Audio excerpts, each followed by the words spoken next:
Hello, Goshen Theater Drama Club members, Goshen Theater fans, friends, and family. Welcome to episode 8 of Goshen Theater Drama Club Table Talks. We are so excited to be with you today. As always, I'm here with the quarantine queens, Miss Katie and Miss Molly, and we're joined today by a special panelist, Paul Regano. Our special guest today is Miss Eliana Spittler. She is from Goshen, and she is one of our instructors for the Goshen Theater Drama Club summer program. Ellie, why don't you introduce yourself? Hi, I'm Eliana Spittler. I just finished my senior year at Goshen High School, and this coming up year, I'm going to be an acting BFA major at Illinois Wesleyan University. And yeah, I'm going to be working a lot with the teen volunteers, and yeah. Yeah, we're really excited to have Ellie as part of the team. She was the spring intern at Goshen Theater this year, which was a little bit interrupted because of COVID, but she's still been very involved in planning for Goshen Theater Drama Club and is one of our instrumental folks in helping us get all of the drama club stuff off the ground. It was actually Ellie's idea to do the Tuesday, Thursday time frame for our online lessons. She's our inside track.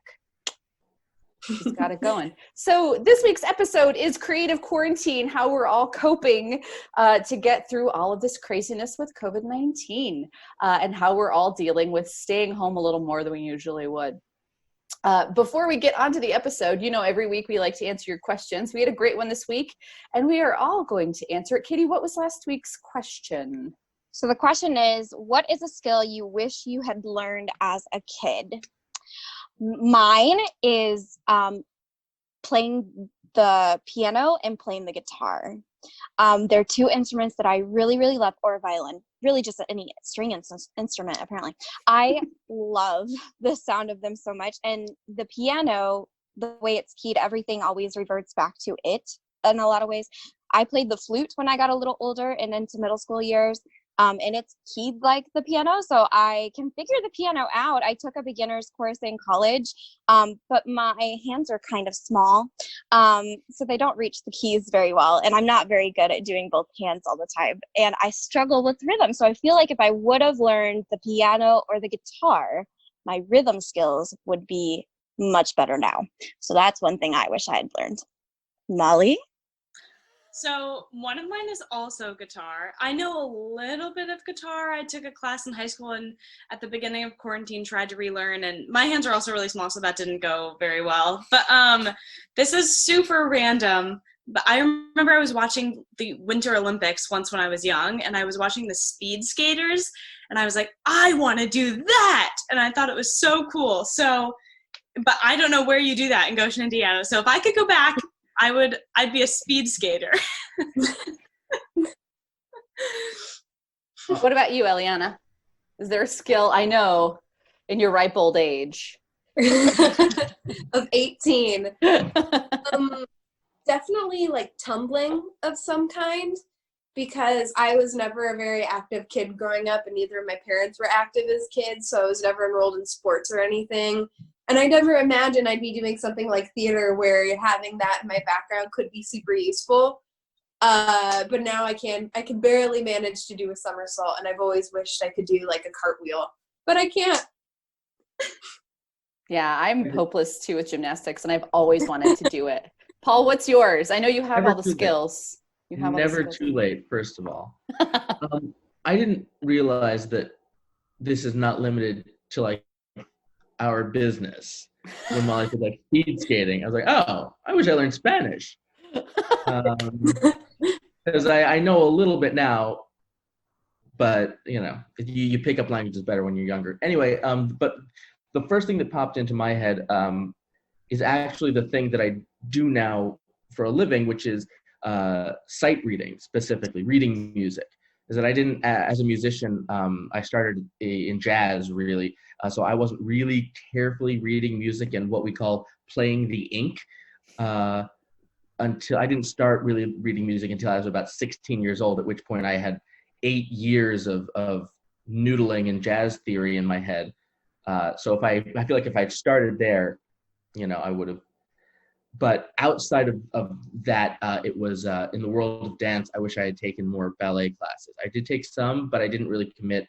Jazz and tap were really my thing as a dancer, and ballet is the basis for all dance, all kinds of dance. It is helpful in all facets of life, just existing in the physical world. So ballet and Spanish. I like that too. I took ballet as a little kid, but I never I always wanted to be I was on point once, and I always wanted to be that ballerina person, but yeah, never was. I relate to all of these. I want to learn everybody's skills. I made it my goal to try to learn to ice skate one winter, failed. Eliana, I made it my goal the year that I turned 20 to learn to do a cartwheel, failed, because I thought, you know what? I'm about to be 20. That's a real adult. And you can't learn to do a cartwheel as a real adult. I have to do it when I'm still a teenager. Failure. Couldn't do it. It's funny. It's comedy gold, but I can't do that. But yeah, I always wanted to learn foreign languages too. I've tried to learn French several times, and I have a great accent and I'm very good at identifying vegetables. But aside from that, no conversational ability whatsoever. I think if I was to just for the quality of my life and my life in the business, I would say anything athletic. I feel like I was encouraged so much to just be an artistic kid that the idea of being both artistic and athletic, it was kind of not allowed. Do you know what I mean? I wish I had taken that risk and been a little bit more outgoing. I know, hard to imagine, but been a little bit more outgoing in the athletics sort of department. Because I really enjoy running. I'm bad at it, but I really like it. So I wonder would this have been something that I found edifying and exciting if I had started doing it when I was a little younger than I was when I started? But yeah, there's always time, as Paul said earlier on. But yeah, is there anything that you guys have learned recently, or any fun skills that you want to learn or are actively trying to learn? Anybody doing anything cool right now? Well, not in the business. Kind of. It's for my job. I've been teaching myself Excel. Yes. Ooh, Excel. It'll Excel. change your life, y'all. Learn it Love young. I love it. Anybody else have anything crazy? It also does. I'm sorry, Molly. It also doesn't really have anything with the industry, but I'm currently rehabilitating a possum at home. We got, I think we have a sub permit officially from Foxwood Rehabilitation in, I think, Bristol, but we're working with them to rehabilitate a possum. And the past week, because we've only had her for a week now, I have learned more about possums than I thought I could in my life. Well, you never know what skills are going to become skills in the business. Look at Bill Berloni. His book Broadway Tales, Tails, is really good. You should read it, and all of you should read it too. It's all of our viewers should read it too. It's really, really great. It's Broadway Tales, Tails by William Berloni. He is the guy who trained Sandy in the original cast of Annie, and he did it when he was a theatrical acting intern at Paper Mill Playhouse. They had him do it because they couldn't find anyone else. And he had the dog stayed with him in his room, and he got it from a shelter. It's a great story. It's a great book. So read that. So you never know. Maybe there's going to be a possum musical that none of us know is about to happen. I've booked 2 television gigs because of my work with animals. So that's true. You're very famous. You're Ruth Bader Ginsburg. Is that right? No, I was Justice Alito. I wasn't even thinking about that one. 3, I guess.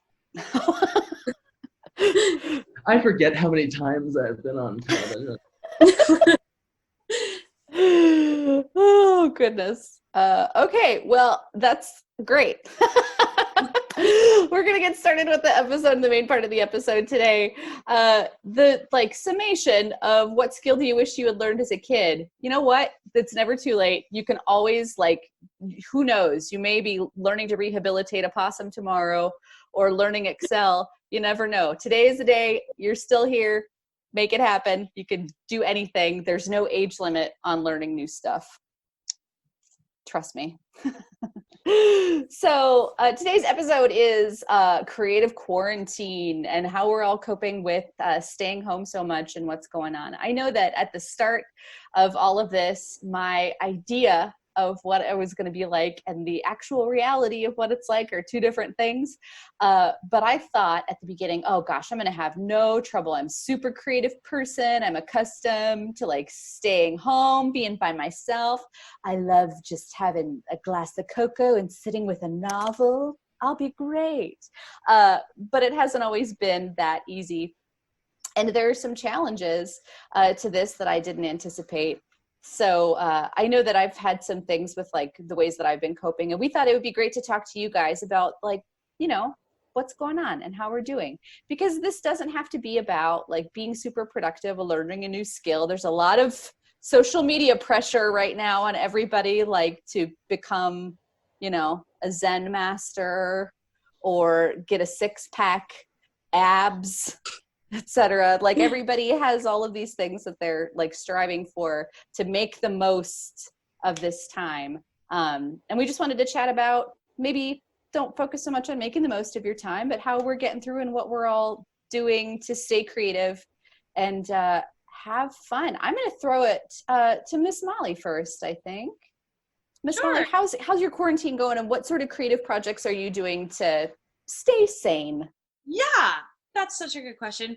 I feel like it has been really up and down. I have had days where I've felt really great and I've really enjoyed everything I've been doing, and I'm lucky enough to be with my family right now, and I haven't had this much time to live with them in about 4 years, so that has been a huge blessing in my life. I feel like my quarantine experience, I thought of 3 different things that sums up my quarantine experience. One of them is working on the things that I can control. There's a lot that I can't control, especially in my career right now. But there's certain things that I can, that were things that I really wanted to work on anyway. So it wasn't necessarily the pressure to be go learn a totally new thing. But I was oh, well, I really wanted to work on this anyway, and I can completely control this aspect of my life. So that has kind of helped. One of the big things has been updating my website. My vocal reel on my website, a lot of the material that I have up for potential auditions or casting directors or just people in the business that can contact me that way. So Miss Molly, what's a vocal reel for the kids who might not know? Thanks. It's it's a video. Mine is about 4 to 5 minutes. Sometimes they're shorter, sometimes they're longer. And it's different snippets of me singing in shows, me working on different songs, showing different characters. So basically, if an agent or a director were to watch it, they could see sort of what my range is, what different styles I sing, and what types of characters I play, just so they can get more of a feel for who I am as a performer. So yeah, that's been a big project. And I've also just really tried to connect with my friends and my family. I call one of my friends or one of my family members, honestly, once a day. I feel like I've been talking to people on the phone a lot, and I really like having conversations with people. So it's been nice to have the time to do that. And yeah, the third thing is just doing the things that I feel make me. I really enjoy being active, so I've just been spending a lot of time being active. And Amber actually got me this awesome book called The Artist's Way that I've been reading during this time. I also really love reading, but one of the things it said that really struck me, I feel like I'm really ranting, but it said self-expression can't happen unless there's a self to express. So even if the things that I'm doing, even if they're not creative all the time, it's just the things that sort of make me who I am, and that will help my ability to be expressive as an artist when the time comes that I can really do that again. I really like that idea, though, that there's a certain amount of nurturance that goes into being an artist that isn't necessarily just creating in a creating for other people kind of way. That's great. Yeah. Yay. So aside from like the productive stuff that you're doing and like talking to friends and like reading books and all of that, have you had any time where like you've sort of checked in and realized that you weren't doing all right? Like, how do you get yourself out of that funk? Yeah, I definitely have. Sometimes I feel like it's like changing with the weather too. Like when the weather's really nice out, I feel okay. When it's rainy, I can't go outside. I'm a little bit more sad. Yeah, I think that on the days that I haven't been feeling okay or have just been frustrated by the situation or just feeling a little bit stressed out is normally how I am doing when I'm not okay, is I just feel quite stressed. Oh, wow, what was I going to say? It was like right on the tip of my tongue. Oh, I remember. I try and almost set a time limit for myself to allow myself to feel that way. So I'll wake up and say, okay, I'm definitely feeling stressed out today. There's no way around it. This is how I'm feeling. This is why. So I'm going to give myself until 3 p.m. to just watch Netflix, make some good food, and just let myself feel this way and not feel bad about it. But then once it gets to 3 p.m., I'm just going to do something that I really like, and I'm going to try as hard as I can to sort of do something productive or make myself feel a little bit better. So that's kind of my strategy. I love it. Peanut Gallery. Molly, I love you. This is No, I this was is thinking the- about the whole self thing. I was thinking about like burnout rate in this industry. And so the book that you're reading right now telling you to feed your soul essentially, like even if it's things outside of the artistry, like sorry, my cat just jumped up on my desk, so I'm like worried that he's gonna knock things over. But anyway, so like I think that's great thing to understand right now is that it's okay to feed just your heart right now. Like you don't have to feed the artistry. You can just feed your heart, make yourself okay. That's absolutely great. Yeah, it's about the heart, not the audience. I like that a lot. It reminds me of the old adage that you cannot pour from an empty cup. Oh, yes. It's great that you want to, share the beverage, but you have to make sure that there's something of yourself to share. And I think we also, this might be a specifically American thing, so our international viewers might not identify. But I think we have a culture of productivity being directly tied to someone's worth, right? And we kind of glorify that. Oh man, I was up until 3 a.m. Well, oh man, I was working till 4 a.m. and then I was up at 6 going to the gym and I was at work by 9. And that's not something that's very healthy to maintain, that kind of go, go, go. That's all I have to say about that. Well, then that's it. Thanks for joining us for Goshen Theater Drama Club Tabletop. I'm kidding. I'm kidding. Ellie, what do you think? Does that spark anything for you? Definitely. I know something that I've been struggling with a lot is trying to keep thinking about like theater and trying to be productive in that aspect. Because I actually started out, because I really like tapping, but I'm not super great at it. And that was one of my beginning goals for the quarantine, was to learn how to get better at that. And it was really, like, it's really hard to try to keep on top of something like that, even though you know how helpful it can be. I know that's not super answering the question, but.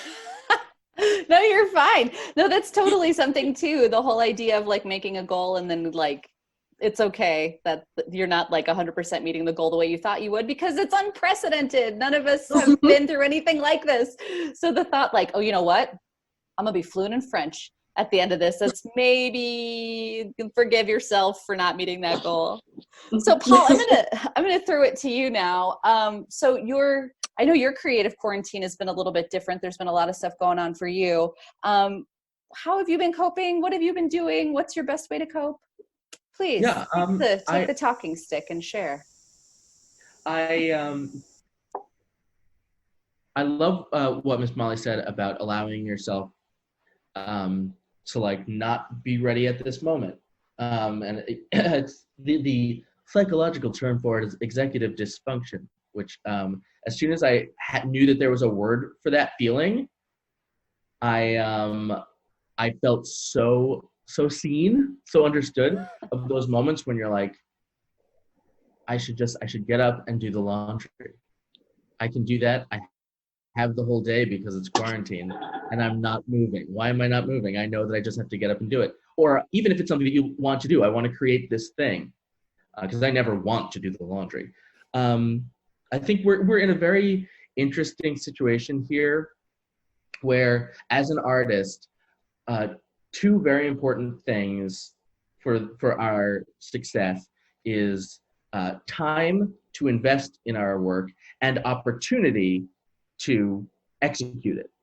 And I think before quarantine, there was obviously a lot more opportunity. There were theater companies and there was theater being produced all around the country for everyone.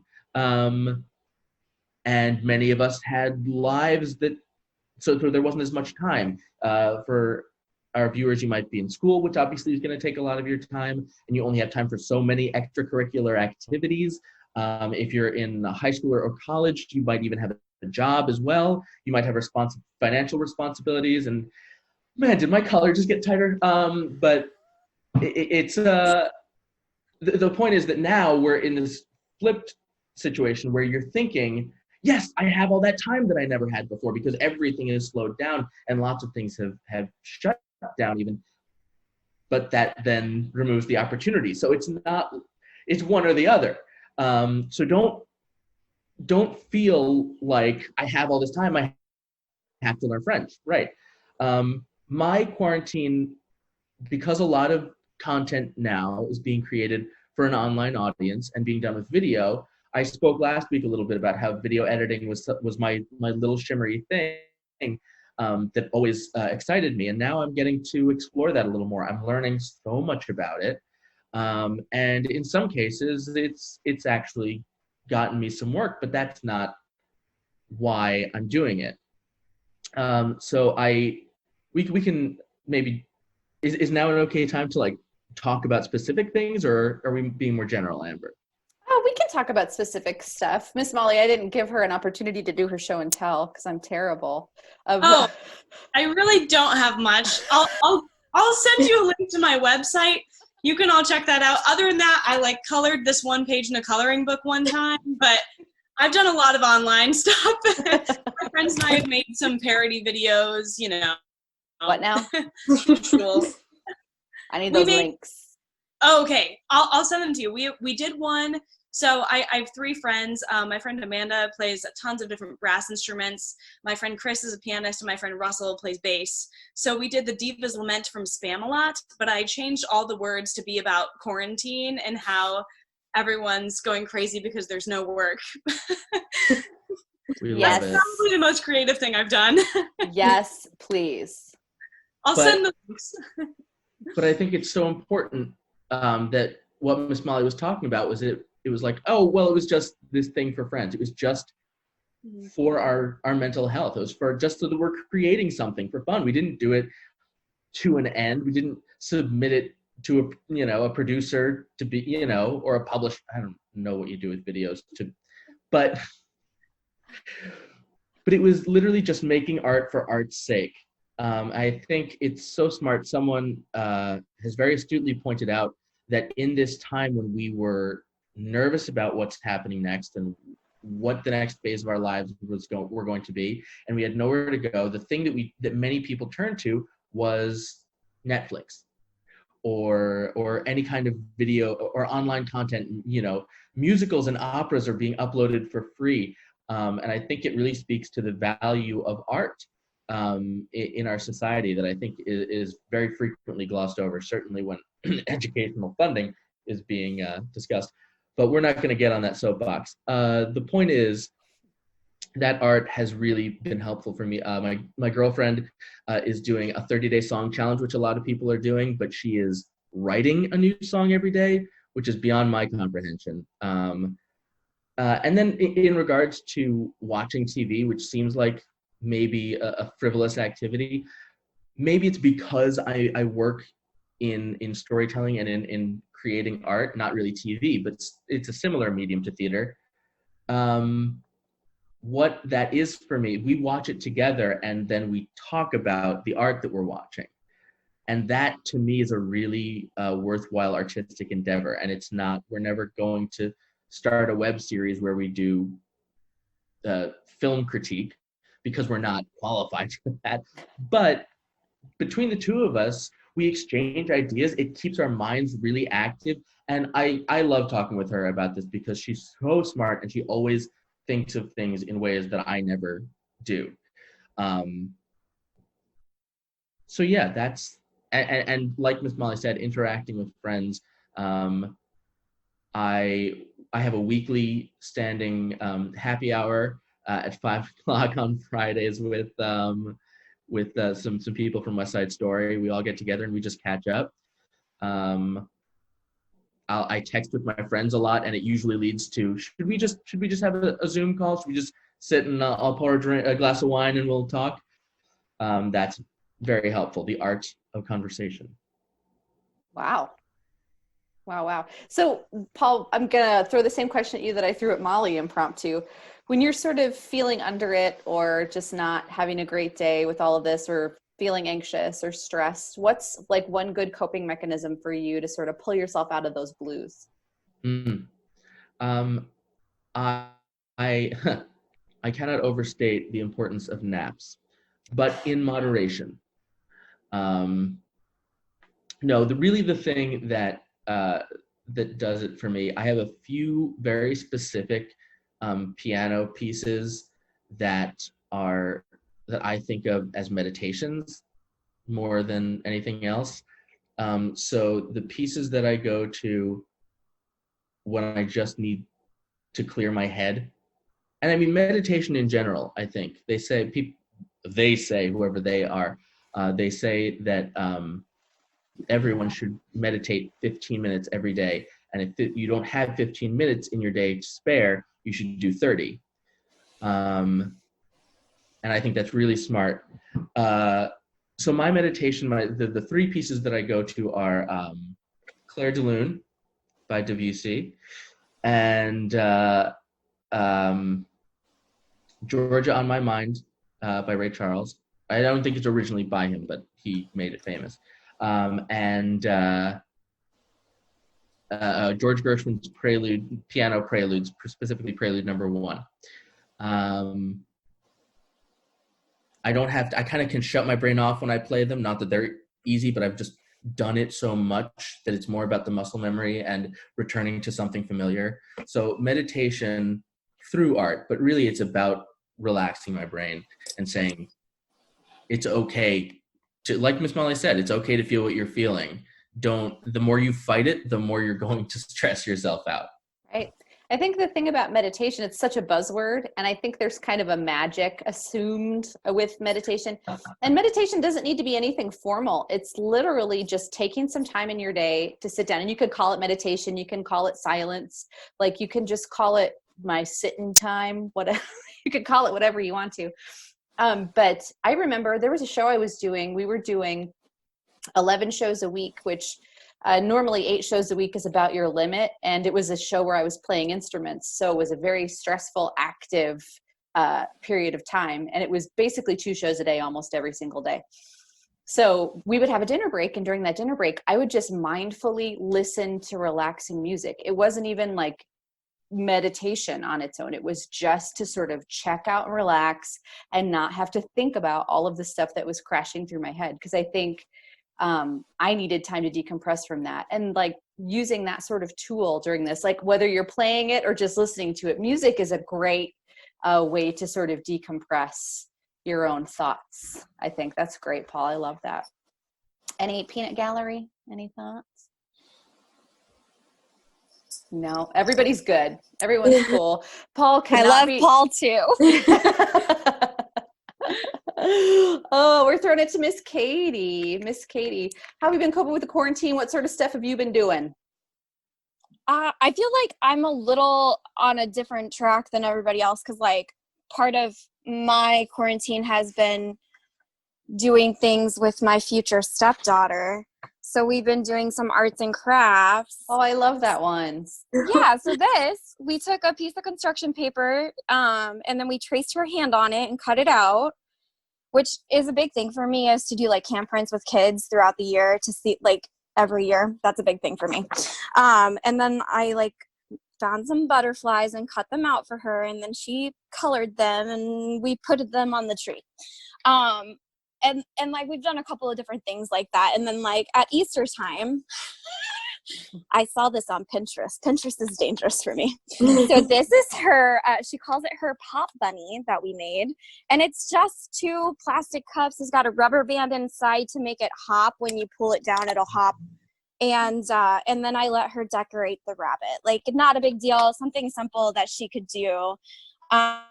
We've been doing dance classes online. There's some free dance classes for kids that I found online that like do the whole Frozen and Moana theme to them. So like she digs it. She's got herself a little Cinderella tutu that she wears when she does it. But other than that, for me, the creative things that I've been doing. So I'm working from home for the Goshen Theater in Chicago, where I work full time. And I've been working on some spreadsheets for them and really getting our inventory up to date. So that's not really creative, but it's been challenging for me, right? Because I didn't know how to do Excel. That wasn't something we really learned in school when I was in school. And I've never taken the time to teach myself because I don't like technology. But I've taught myself during this time how to do the equations within the cells and all that stuff. So like I've been working on that. There's a bunch of different things that I'm doing with that. I've been attending online seminars every once in a while from friends or alumni from my college who have put them together that teach you how to do virtual theater or how to market your time right now. So I'm learning from other artists on what they're doing for their success so that we can bring it to the best thing in my life right now, camp.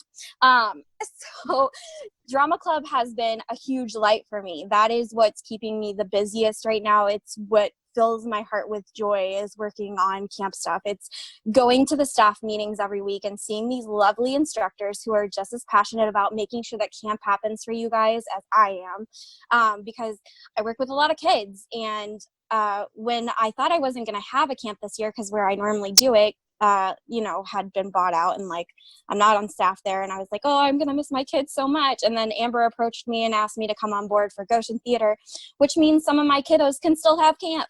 And I just love it so much. It's literally the light of my life throughout the week, is to work on camp stuff, to see everybody and talk to you guys, and work on the curriculum. It's been a blast. Other than that, I'm listening to a lot of serial killer podcasts. That's where it's at. Watching a lot of serial killer documentaries. Not recommended, kids. Look, not recommended. Ask your parents first, but it is history, so maybe. No, don't listen to Katie. Right now, don't listen to Katie right now. Maybe a Harry Potter podcast or Harry Potter or something else. They're children appropriate. Listen to NPR, then you'll hear news and you'll be up to date on life. But yeah, so I'm listening to podcasts, and then we've been playing video games as well. I've never played the Kingdom Hearts video games. I'm playing my way through them now.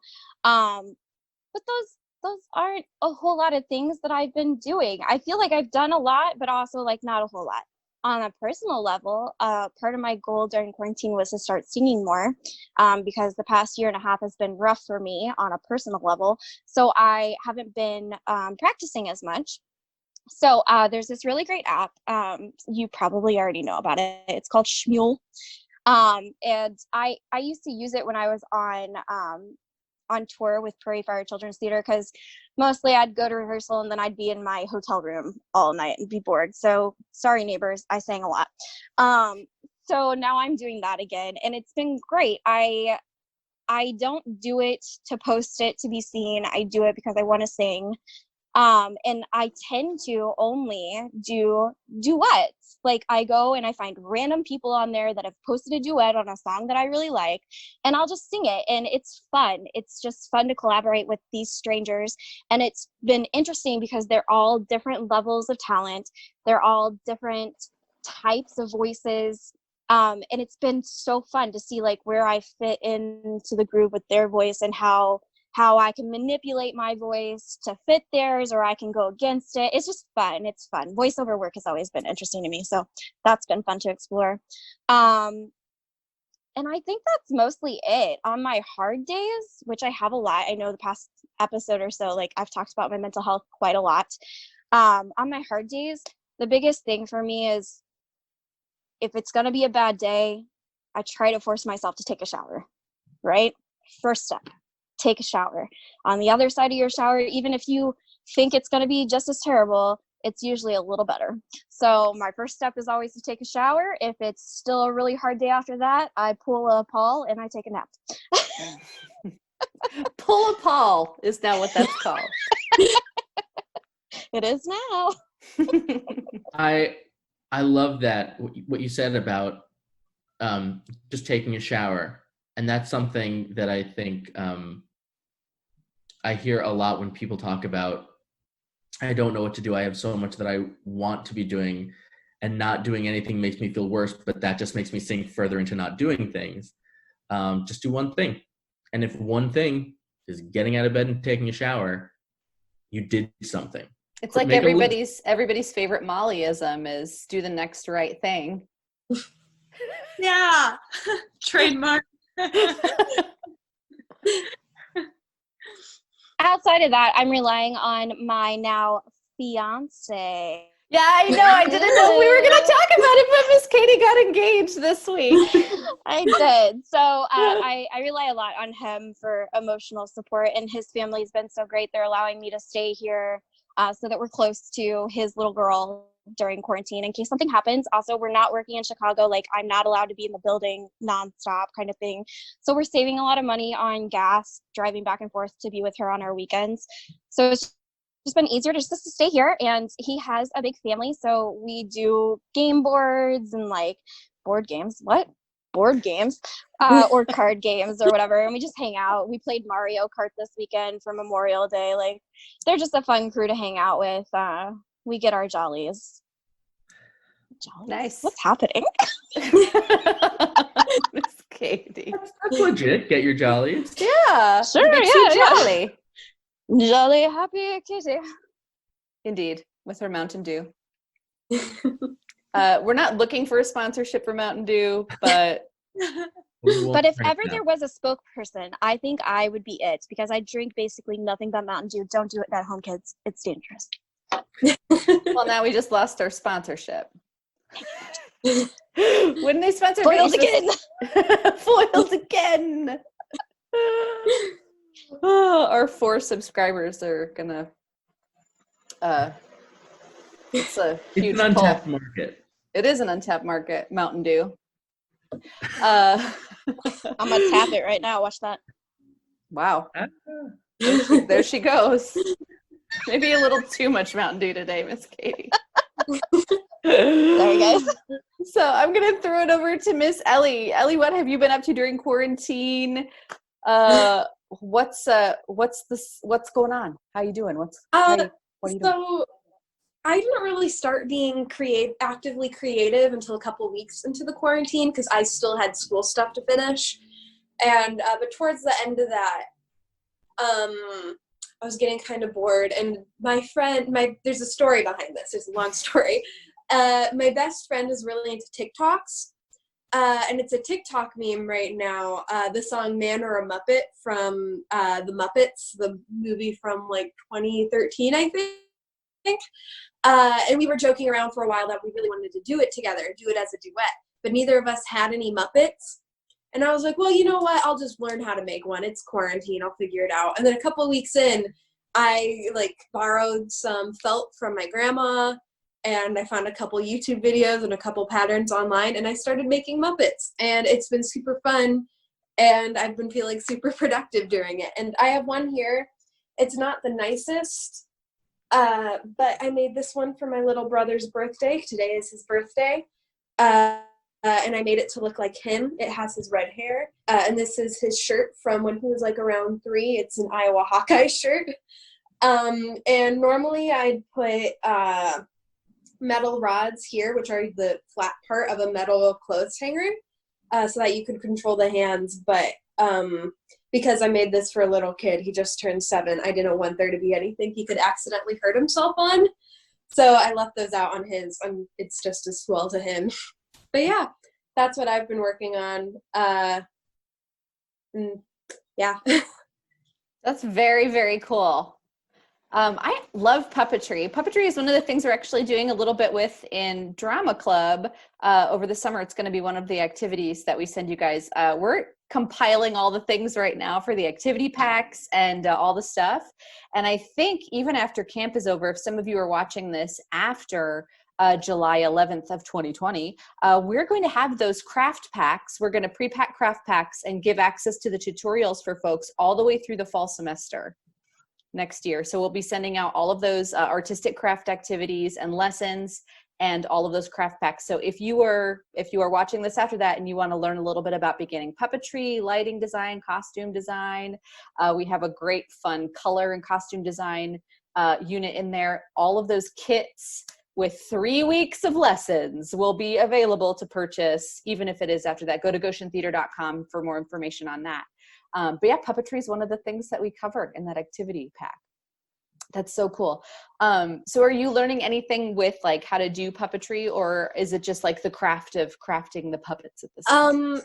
So far I've been mostly focusing on making them, but I've actually been watching a lot of interviews with puppeteers on Sesame Street, which is super fascinating, especially the giant puppets they have, like Big Bird. He walks around with his hand above his head, and that's how he operates Big Bird's head. And there's like a mechanic inside of it that I'll do it lower down, that along with this, he puts like these fingers up and he can control Big Bird's eyes. And it's crazy. And I think the people who do puppeteering like that are super, super talented. And I feel like they don't get the recognition they deserve, because even just making one talk with one hand is super hard to do and make it look real.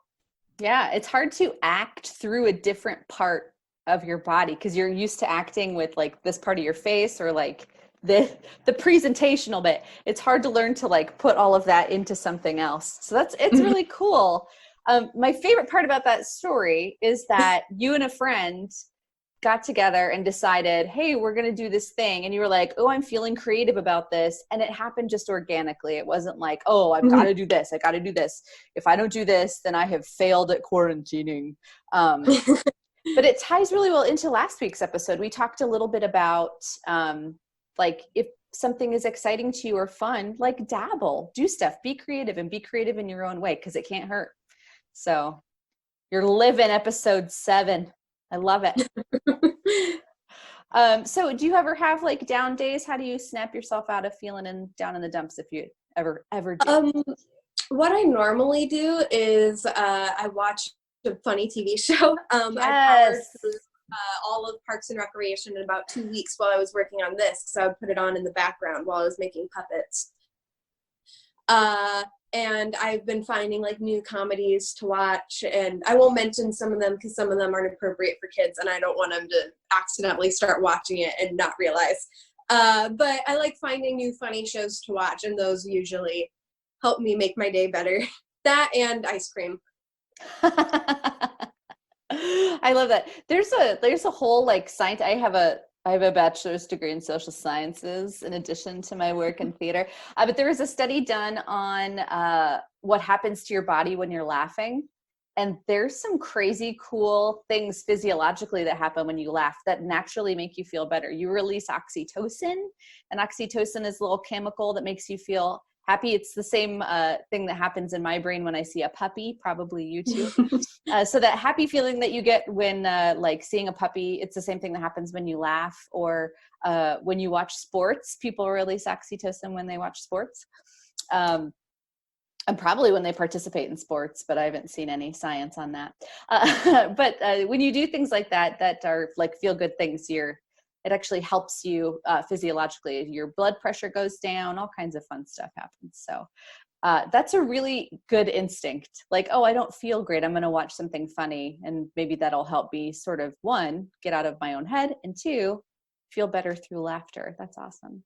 That's Mhm. also kind of one of those like mission in life things. And I'm sure you all feel this way. Like part of the reason you do theater is that you can create those moments of joy for other people. Like, oh, you made these people laugh or you made them relate to this story. And that's one of the things that I'm missing most right now is creating those moments of joy for people. So it makes me really happy to be able to do this and create moments of joy for you guys, even though it's just through table talks and it's not some like well-rehearsed, beautiful bit where me and Miss Katie sing into hairbrushes. Like it's not that, but it is creating those small moments of joy where we can. So for my creative quarantine, I've been doing a few things. Really, I've been just trying to follow my creative impulses. So if on a given day I want to work on making a quilt, I'll work on a quilt, or if I want to draw, I'll draw. The thing I've been trying to actively do is not sit in front of my TV as much, because in my first few weeks of my quarantine, that was not necessarily a coping mechanism. I don't want to say that, but it was my default. I was like, oh, I'm tired, or I don't know. I don't know how I'm feeling about this. I'm feeling stressed. So I would sit down on my giant beanbag chair, which is pretty awesome. But I'd sit on my giant beanbag chair with the puppies and I'd put something on TV. And it felt right to do that. Like it felt really good to do that. But I realized that I was maybe spending a little bit too much time watching TV. So I try every day now. We have a porch swing at my house. So I'll go out and sit on the porch swing with a pillow. And this is my Kindle. So I will sit with my Kindle and just literally read a book. I'm in the middle of a book series right now about some ladies in England during World War II called Keep the Home Fires Burning. And it's about how isolated they are, how isolated they were in World War II and the things that they're doing to cope with the issues that they're experiencing. And there's something about that that makes me feel a little bit better. So I've been reading a lot. I hadn't been drawing in a long time. I used to love to draw. So I started drawing again. This is a picture of not Oxford. This is Miss Rosie, my dog. There's a picture of Oxford too that I have out and about and around. But yeah, I've been doing some drawing and doing some other creative stuff, like trying to finish some knitting projects and really just, trying as hard as I can to stay positive about stuff. I think that when I feel stressed, the thing that I do, I live in a neighborhood that there's not a ton of people that are out. So I go for a walk. I try to do 4 laps around my block. And if I can't, or I don't feel like going all the way around, I don't. And if I still feel sad or not great at the end of 4 blocks, I say, let's try another time around the block. And while I'm doing that, I'll listen to music, just like the stuff that Paul was saying. So I think coping with that stuff it's important to have a coping mechanism. But the one thing that I really wanted to talk to you guys about today is the difference between coping with things in a healthy way, the things you do when you're coping in a healthy way, or the things that you do when you're coping in an unhealthy way, because both of those things exist. So I've kind of mentioned my 2 things is if I'm coping in an unhealthy way, it's zoning out completely or sitting and watching TV or whatever. And sometimes that's a healthy choice, but sometimes it's not. Another thing that I do when I'm coping in an unhealthy way is make quesadillas and eat all of them. I realized when Ellie said that she was eating ice cream, I was like, oh, I completely forgot. I've been making my own ice cream in quarantine. That's very cool.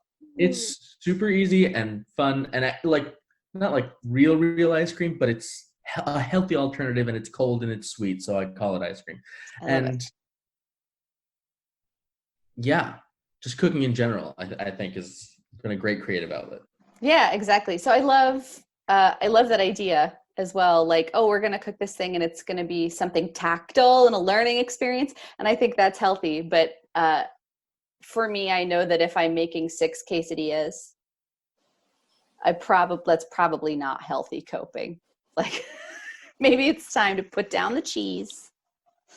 But I know that when I'm feeling down, I have a choice. So I I check in. We've talked a lot about like taking the time to check in with yourself.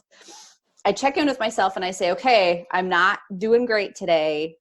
What should I do? And I know that sometimes the thing to do is the thing that's a little bit like, oh, I'm just going to lay down. Oh, I'm going to eat something that I like. It's going to make me feel better and then I'll be okay. But sometimes my impulse to do that kind of gets out of control and I go too far down the wrong path and I end up eating everything in the house that's bad, like an entire roll of cookie dough, for example. Whatever. But some of my healthy coping, I'll actually have to consciously tell myself, okay, I'm feeling not okay. I'm going to draw a picture of my dog, or I'm going to go out on the porch and I'm going to read my book, or I'm going to take that walk. And I know that those things are healthy. And the reason I know that they're healthy and the right thing to do is, one, I feel really good after I do them. And two, I kind of don't want to do them at first. That's how I know something is healthy. Like, oh, I should eat this giant pile of kale. Or I could eat this piece of pizza. I know that the kale is probably healthier because part of me kind of wants to eat the pizza more than it wants to eat the kale. So part of me really wants to sack out on the couch and eat my 6 quesadillas and snuggle with my puppies. But because I want to do that so bad, I know maybe that's not the best choice all the time. But everything is great in moderation. Like, sacking out is awesome. And like watching TV is awesome. Playing video games is awesome. Doing all of that stuff. It feeds part of you. And this is a time to nurture yourself right now. So it's definitely good to do that stuff, but it's also good to say, okay, let's take a second, let's assess, and maybe do something that's more on the like not productive side, but on the more sort of healthy coping side. So I think I have a pretty good balance now of those things that are good and, you know, just good and fun. So what do you guys think? I'm going to open it up to the peanut gallery. This is our table talk discussion today. What do you guys think about all of that? Go ahead, Katie. Go. No. Go. You're good. Well, I just love what you said about moderation. Like I said about naps earlier, everything in moderation, right? But I mean, you know, anything in excess can become dangerous. You know, even kale, I'm sure there is an amount of kale that you could eat that it would be toxic to your system. The kale event horizon. Which is why I avoid it at all costs. Anything green, kale, cucumber. No, I'm kidding. I actually really love kale. And maybe that's my show and tell contribution. I'll post a recipe for some kale chips down below. I love kale chips. Okay, sorry, keep going. I think also variety is the spice of life. So, you know, moderation and variety, those two things together pretty much keep your mind active and your I've lost my train of thought. There it goes. Speaking of keeping my mind active, if anyone is here, you are welcome to. No, I see what you're saying. I do enjoy like almost any of these activities can be a healthy choice for coping as long as you're not leaning too heavily on just one thing. I think that's a very smart way to put it. So maybe my quesadillas aren't an unhealthy coping mechanism. Maybe they're perfectly fine, but maybe they can't be a coping mechanism every single time I feel down in the dumps. I think that's where it's at. I literally could not have, as you witnessed. That's exactly what I was thinking, though, Paul. Going back to your nap situation, like I full-heartedly believe naps can change the world, y'all. But unchecked, I will sleep the entire day. Not joking. I will sleep for an entire day. So it's limiting the time that I allow that nap to happen. And I don't, if I have a day where everything's just completely terrible for me and I do end up sleeping the entire day, okay, tomorrow, no nap. I have to be productive tomorrow because I have to get myself out of my funk. Like I have to kick my own butt into gear. And I'll start with the shower. That's exactly what happens. I start with the shower the next day and we move on. So yeah, I think that's exactly right, Paul. Moderation, Amber, moderation. What do you think, Miss Molly? Yeah, I totally agree with everything. Wow, it just started pouring outside of my window. Yeah, I just passed that too. It was just pouring Very shocking. Like, for 10 minutes here. Holy cow. Okay. It's really nice here. One of the things that I think is really healthy for me is I'm a very schedule oriented person. So even on the days when I don't leave my house at all, I usually go into Google Calendar and I say, like, I'm doing a personal training course right now. So I say, okay, from this time to this time, I'm going to study. And then from this time to this time, I'll like get some work done on my website or do this and this for the Goshen Theater, for drama club. Or like maybe look into when auditions might be, but like I'll also put in, like I'll often put in like I'm going to do something active, go for a run, do a workout class from this time to this time. That way it's already in my schedule because I know myself well enough that I know there are certain things that are always going to help if I'm feeling a little bit stressed.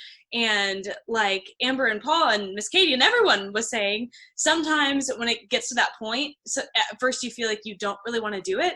But for me, if it's already on my schedule, it's more of a push for me to actually go and do that thing, because then if I don't, I have to like look at my schedule and see that it was there and that I didn't do it, which is hard for me. Yeah. Or I wish Paul was adding something, but yeah. On that note, I like lists. Yeah, me too. Yeah, I love listing. I can't do times, but I like lists. Exactly the same. Exactly what I was gonna say. Time. Sometimes like if I said I was gonna start something at 2 and it's 2:15, now I start to feel bad and I start that downward spiral. But a list, I fought it for a long time as a kid. My mom was like, you have to do these things, just put them in a list and then you won't forget them. And I fought it because it was my mom's idea, even though it was a good idea. There you go, Mom. Smart. Moms are smart. Moms are smart. The first thing, pro tip, anytime you're making a list, the first thing that you put on that list is make a list. So as soon as you're done, you cross something off. Yeah. I love that. I love that. I love it. Ellie, what do you think? I've definitely found that the best way to cope, I feel like, is to find a coping that can also a way to cope that also helps others. When I mentioned before, helping rehabilitate a possum. That possum came into my family's life at the perfect time because my mom's a small business owner and I'm a senior and this is my senior year. And this has been a super stressful time. And the day we found her was during one of the hardest weeks for my family. And taking care of her, every time we went to go check on her, every time we see her making improvements, it just makes our day. And it turned what was being a really sucky couple of weeks into some of the best weeks of our lives. And we're definitely going to remember as a really good time instead of a really bad time from now on. But there are lots of other ways to help other people while also still making yourself feel better. And I feel like that's the best way to cope with feeling sad. Yeah, I've been doing some mask making too as a creative outlet, but also as a way to help people. Mr. Paul Regano has one of my masks. Oh, he's going to get it. But yeah, I think that's a really good point. And I'm so glad that you're here to say that, Ellie, because I think doing things to help others, there it is. Nice. Yes. Lined in blue. Yeah, doing things to help others is a really great way to cope. I think it also takes you outside of your own problems to do something to help other people, to make a proactive step to help someone else. That's awesome. I love it. The only other thing that we had on our agenda today is a little bit of chat about it being okay to not be okay. I know that there's some pressure for people, I think particularly our younger generation, to put on this brave face and to put something out there like Facebook or Instagram or whatever people are doing now that says, I'm great, I'm coping, I'm cool, everything's awesome. We have to put up this veneer on Facebook that says everything's cool. So I think there's some pressure to always be amazing and always be awesome and to be learning Portuguese and all of this. Oh, my quarantine, I have become amazing in quarantine. But we did want to talk a little bit about how that pressure, you don't have to succumb to that pressure. Miss Katie, I know you had a couple of things to say on the topic of it being all right to not be all right. What do you think? Yeah, I think that's such a big thing right now. you said that a lot of people are putting on, a smile on their face and putting on Facebook, like how well they're doing. One of my biggest things right now, especially on my hardest days, I'll post. When I was in college, we would always start certain classes with a certain professor with a check-in, a daily check-in, we called it. We sat in a circle, and one by one, we went around the circle and we said, today I feel, and you said how you felt in that moment. And then the whole room was aware of it. And then you let it go. And you got on with your work. So I've been trying to do that on my hardest days online, because I feel like if I'm having a really hard time that day, there's probably someone else who needs to just be able to speak it into existence and be heard. So I'll put today I feel, and I'll put however I'm feeling. And then so many of my friends will post today I feel, and they'll feel the same way I'm feeling, just in a different word, basically, like we're struggling today, but now we all know that we're struggling, and now we can reach out to each other, or it's just fine to leave it at what it is. We've acknowledged it and we can move on. I know it's kind of a scary time for kiddos. Hannah, my future stepdaughter, she wasn't in school yet, so she hasn't had her schedule necessarily changed, but she also doesn't get to go to the places that she's used to going. She doesn't get to go out to restaurants. She doesn't get to go play at the park. She doesn't get to go to the store with us if we go shopping, and it's been hard for her. We're seeing some behaviors show up that she's not normally having, and so something we're working on with her is to really be able to talk to us about how she's feeling, because if she's able to talk to us, we can probably help her in that moment, at least to calm down and figure out a solution of some sort. She's struggling with it. She's 5. It's fine. She's 5. We'll figure it out. But I encourage any younger generation and older generation, seriously, guys, if you're having a hard day, talk to someone. It can be your mom. It can be your best friend. I call my mom and my best friend all the time. Just talk to someone. Just speak it into existence to someone, so that someone somewhere knows you're struggling that day, and they can check in on you and make sure you're doing all right. And just know that there's a lot of people out there who are struggling, but we are going to get through this together, and we need to rely on each other. So be that extra person. If you're having a good day, reach out to someone if you're having a good day, and not to put pressure on you to reach out, because it's okay not to reach out if you're struggling. But if you're having a good day and you feel, hey, I should probably reach out to so-and-so, I know they've been struggling lately, I'm sure they would love to hear from you. So it's okay not to be okay. There's an exercise too.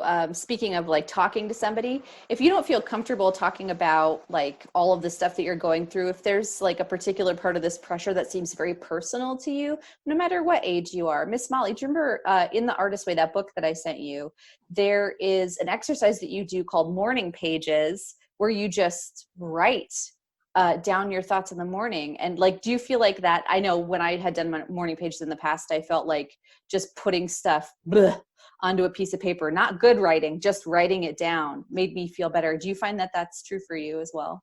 Yeah, I did, especially at the beginning of quarantine. I'm still trying to keep up with it, but especially those first 2 weeks, it was right when I started reading the book. I really did it every morning. You just write whatever is on your mind. And I always felt like, just because I'm inside all the time, like I'm just thinking about so many things all at the same time.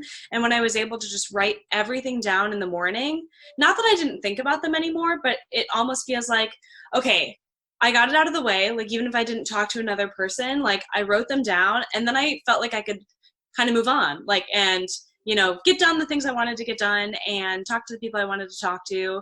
And there's something about it that's just really, really helpful. I love it. Yeah, I agree. I think it is okay to not feel all right. Like, we're all coping with this in different ways. And I think that this idea that some people are superstars, quarantine superstars who are always doing awesome, I don't think that that's probably real.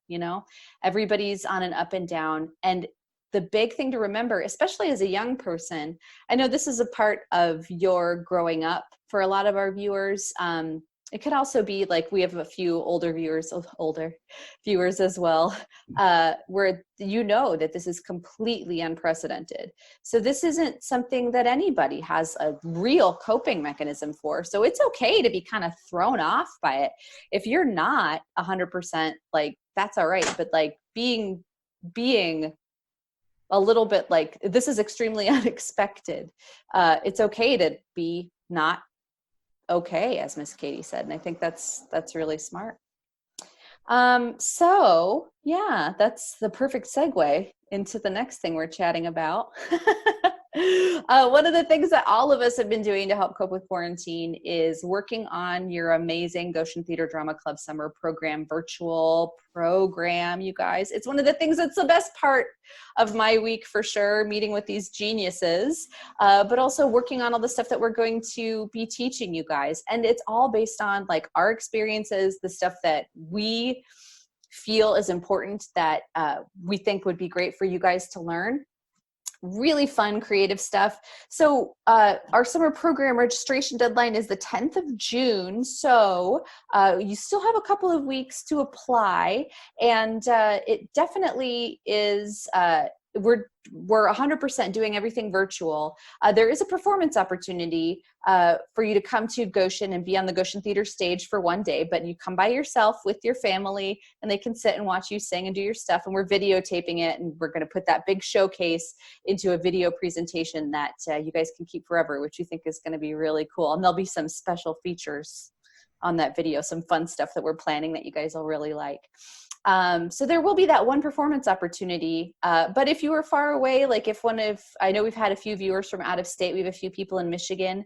If you couldn't make it to Goshen to perform, you can put a video in our Dropbox, or we can see what we do to get somebody to come tape where you guys are, to make sure that you still have that performance opportunity. It's a great program. We've been working really hard on it. The deadline to register, as I said, is June 10th. You can go over to goshentheater.com to register and to get more info, or you can always email me, amber@goshentheater.org, for more information. And there is financial assistance available. So if that is a concern for you, we have scholarships and other resources for you guys as well. So that is my big final push. It's a great way to stay creative while we're all cooped up. And it's something that we love doing for you guys. Next week's episode, Miss Molly, what are we talking about next week? We are going to talk about other jobs in the theater industry that are not performing. Oh, like Dude. what are some of those jobs, Paul? Just like off the cuff, what's just like, just a couple, just a teaser? Well, I'm a choreographer, so Sure. for me, that's a big one. I know Paul does a lot of music directing, but we also have stage managers, technical design, lighting designers, sound designers. There's people who work in the box office, the administration side of theater. Don't give everything away. Oh, My goodness. Also, like all the jobs that you just mentioned, Molly, are not just jobs, they're departments within which there are a plethora of jobs. Yeah, so we're going to talk a little bit about the different sort of jobs that there are and how you would prepare to do those jobs. So that's our topic for next week's episode. Miss Katie, any insights, any thoughts? What do you think? We're gonna be okay, guys. I believe it. And we're gonna be okay if we stick together and do the things together. Agreed. Vague but precise. Absolutely. Paul, thoughts? I've been so articulate through this entire thing, clearly. I have to echo Miss Katie's sentiments that we are going to be okay and art is going to save us. I love it. Miss Molly, anything? I'll see you next week. See you next week. Eliana, thank you so much for being with us this week. It has been a joy, and thank you for sharing your journey with TikTok and puppetry with us. I'm still in awe. I am too. Those puppets are just amazing. We love it. Thank you. Next week's episode, Other Jobs in Theater. Paul, do you want to join us next week again for this episode? Episode 9? I was going to be at a accounting convention. I'll see if I can get out of it, or maybe I'll just Zoom from the hotel. Okay, that's great. That'd be great. We'd love to have you again for episode 9. And on that note, thank you guys for tuning in today. We have loved doing our Goshen Theater Drama Club Table Talk this week. Tune in next week for episode 9, Other Jobs in Theater. Thank you guys. Bye-bye. Bye. Bye, guys. Bye.